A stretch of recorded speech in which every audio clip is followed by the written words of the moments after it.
Police थाना अंतर्गत गोकुलपेट क्षेत्र में शोषा कैफे के संचालक अविनाश भुसारी की हत्या के मामले में पुलिस को बड़ी सफलता मिली है।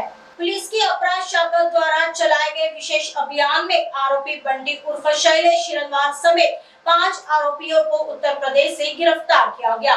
गिरफ्तार आरोपियों में बंटी हिरनवार, बाबू हिरनवार, आदर्श वालके, दीपू मेश्राम और शिपू यादव शामिल है। दिनांक 15/4/2025 रोजी अंबाझरी पोलीस स्टेशन येथे CR नंबर 200/2025 कलम 103(1) 3(5) भारतीय न्याय संहिता सहकलम 325 आर्म्स ऍक्ट याच्या अन्वये दाखल झाला होता। त्यामध्ये अविनाश भुसारी सोशा जो हे होता पार्लर होता त्याचे मालक मयत झाले होते आणि त्या गुन्ह्यामध्ये अग्निशस्त्राचा वापर होऊन आरोपी पसार झाले होते। यापूर्वी आम्ही या गुन्ह्याच्या अनुषंगाने तपास करत असताना 3 आरोपींना अटक केली होती। त्यांचा गुन्ह्यातला सहभाग निश्चित केला होता आणि त्यानंतर त्या आरोपीच्या सखोल तपासणीनंतर आम्हाला आणखीन काही आरोपी जे होते ज्यांचा सहभाग या गुन्ह्यामध्ये आहे असे काही आरोपी निष्पन्न झाले होते।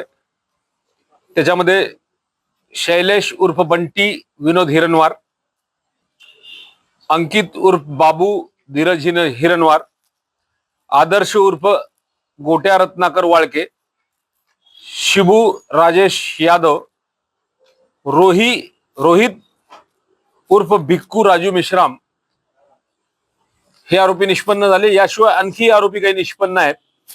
आणखी आरोपींमध्ये राजेश यादव, साहिल उर्फ सोनू शेंद्रे, मोनू उर्फ मोन्या काळसरपे, शेख शाहिद शेख सलीम, राहुल बावणे आणि ऋतिक हिरनवार इतक्या आरोपींचा आम्हाला प्रथमदर्शनी सहभाग असल्याचं त्या ठिकाणी ज्ञात झालं या तपासांती। त्याच्यापैकी आम्ही हे 5 जे आरोपी होते हे सध्या आम्ही रात्री काल अरेस्ट केलेले आहेत। या 5 आरोपींच्या संदर्भात ह्यांचं ज्यावेळेस आम्ही डिटेल इंट्रोगेशन केलं त्यावेळी आमच्या असं लक्षात आलं की आरोपी गुन्हा घडल्यानंतर इथून भंडारा येथे या ठिकाणी गेले। भंडारा येथे रेल्वे स्टेशनवर त्यांनी 2 गाड्या त्या ठिकाणी रेल्वे स्टेशनवर अबॅन्डन सोडून दिल्या। तिथून हे आरोपी डोंगरगड या ठिकाणी गेले। डोंगरगडवरून 1 दिवस मुक्काम केल्यानंतर हे आरोपी परत त्या ठिकाणी आमगाव या ठिकाणी आले। आमगाव या ठिकाणी येऊन त्यातला एक रोहित मुरके नावाचा आरोपी होता ज्याला आपण यापूर्वी अरेस्ट केलं होतं आदल्या दिवशी। त्या रोहित मुरकेचे कोणी नातेवाईक होते, त्या नातेवाईकाकडे जाऊन 1 दिवस मुक्काम म्हणजे 2-3 तास मुक्काम करून त्या ठिकाणी त्यांनी कपडे चेंज केले तिथं। तिथून परत हे आरोपी परत दुर्ग या ठिकाणी गेले। दुर्गवरून कलकत्ता या ठिकाणी गेले।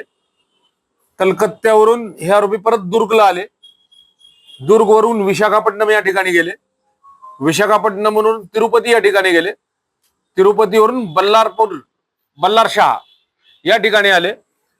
या सगळ्या प्रवासामध्ये आरोपींच्या आम्ही तांत्रिक तपास कायम करत होतो। आरोपींनी 2, 3, 4 मोबाईल वेगवेगळे यूज केले आणि ह्या सगळ्या तपासामध्ये सिम कार्ड देखील 1, 3, 4 यूज केलेले होते।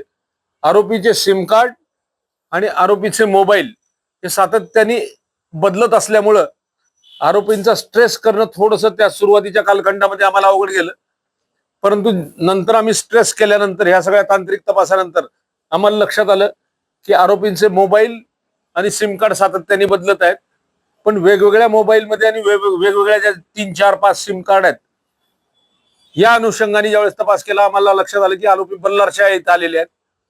आणि दिनांक म्हणजे काल यांना परवादीच्या दिवशी रात्री आम्हाला लक्षात आलं की काही आरोपी त्याच्यातले म्हणजे जो सिम कार्ड चालू होता तो आरोपी नागपूर या ठिकाणी येत आहे। नागपूर या ठिकाणी आम्ही रेल्वे स्टेशनवरती ट्रॅप लावला।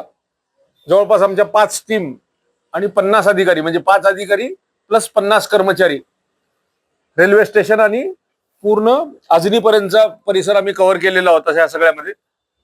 पण दुर्दैवाने त्याच वेळेस गोरखपूर एक्सप्रेस त्या ठिकाणी आली आणि गोरखपूर एक्सप्रेस आल्यामुळे केरला एक्सप्रेस थांबली.